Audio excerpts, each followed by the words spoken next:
Bienvenidos. Today we're talking to Patricio Plazolles from Peru. Patricio is currently a program officer for the Ohio Wesleyan University. Bienvenido, Patricio. Muchísimas gracias, Cristina, and thank you very much. Welcome to Ohio Wesleyan University. Thank you. A little bit about yourself. We know that you are from Peru, but what brought you to this country? Tell us about your journey coming to this country and a little bit about your professional background. Thank you, Cristina. I was born in the second largest city of Peru, but grew up in a very small town south of 500 kilometers south of Lima called Puerto San Juan de Marcona, where I grew up and went to elementary and part of my high school. Finished high school in Arequipa and the university as well. I worked before coming to the United States in the mining industry. Worked for the company called Hierro Peru. Today is owned by a Chinese corporation under the name of Shogun Hierro Peru.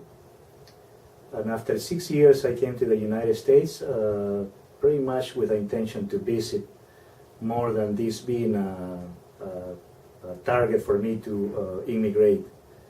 But the story of how did I end up is a very long story, but pretty much I can resume that I came to visit. How do you maintain your Latino heritage at home?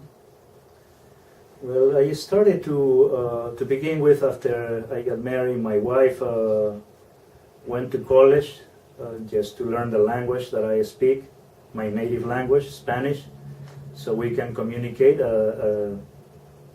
from a different perspective. And when I have my kids, all of them have two last names, as we all have in Latin America.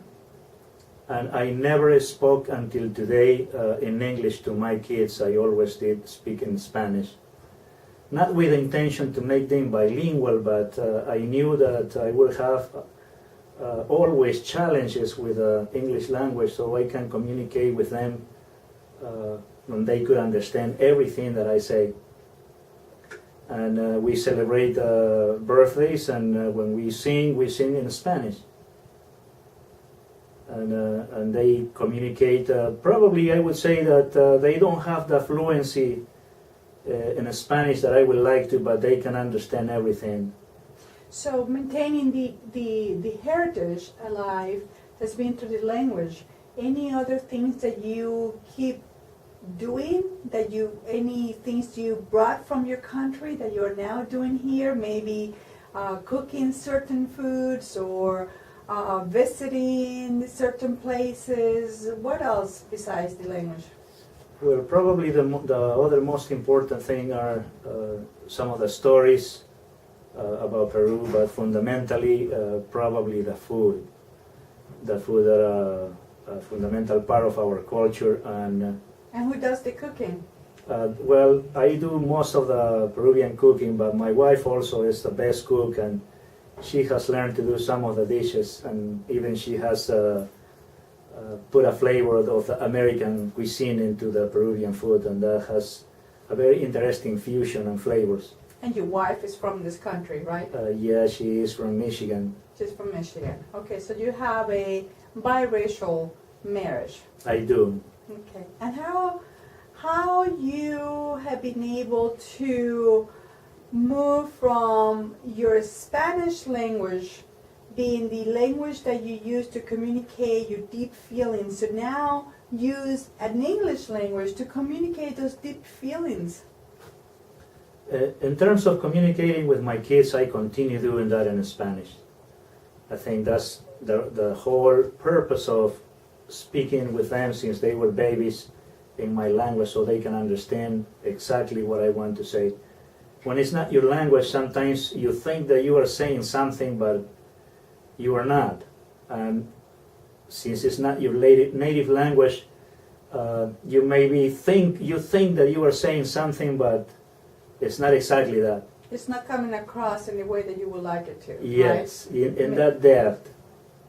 I see. Now, tell me about some of the unique experiences that you have had living in this country as a Latino professional. Any advantages or disadvantages that you have experienced? I would say both of them. As I think every professional will come to challenge in any sense of the word, but certainly the biggest challenges that I have faced have been, one, the language, especially in an academic institution that not only the way that you speak, but the writing is high expectations, and that hasn't been easy. But I did have a lot of support from the people here at the university that throughout the years they have helped me and supported me tremendously to improve my writing, even though that I haven't reached that level that I would like to have. Nevertheless, I think that I have made a tremendous improvement due to that support. Have you reached out to people within your organization or outside of your organization to help you, to mentor you in your career?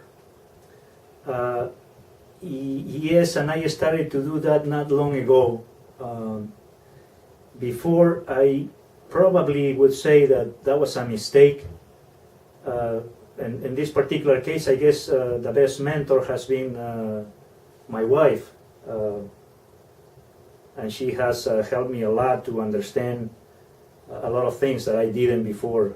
But over time, you always meet extraordinary people that is willing to guide you and support you, and most of anything provide you with opportunities. We know that the economy is changing. How you as a Latino professional keep up to date with the changes in technology? You have to constantly develop your knowledge by going to seminars, by going to conference, by taking courses. Even that with the ability of today of having free courses over the internet, and engaging into every type of opportunity that will enhance your knowledge. But you have to have that initiative, because those things just don't come looking for you. You have to go and look for them.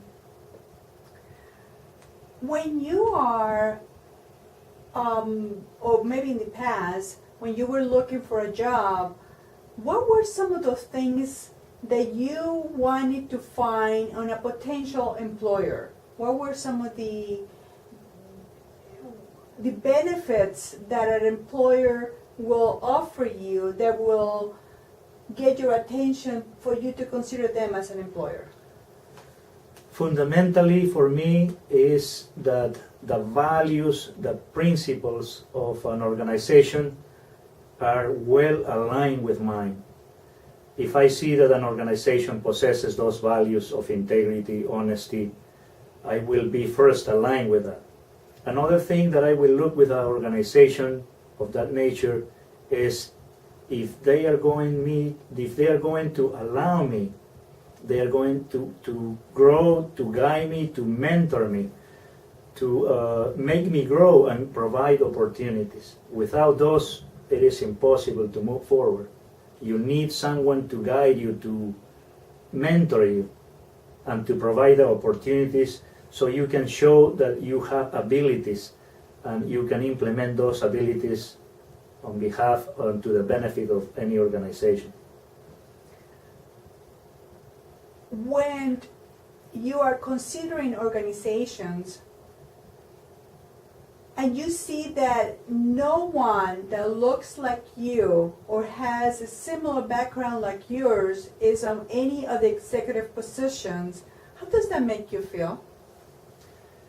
It doesn't make me feel bad or good, but I have learned long time ago that it is me who makes the decision to be different or not. I think if I start to see differences, that I am less or I am more, I have difficulty trying to fit. And as an immigrant, well, for whatever reason, there is a process that every immigrant goes. They come here and they think, okay, now what? What I am going to do here?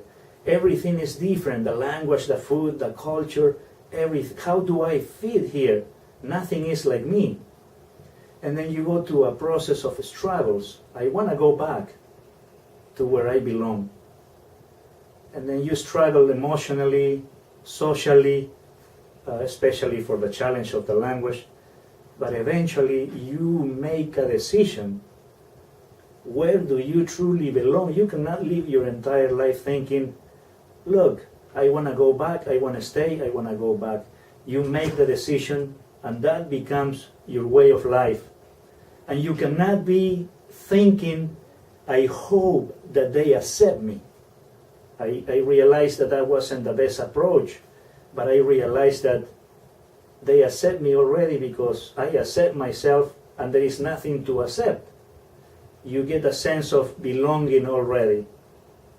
It's like if you jump into a river, you realize that you cannot swim against the current, but you just belong and become part of the water.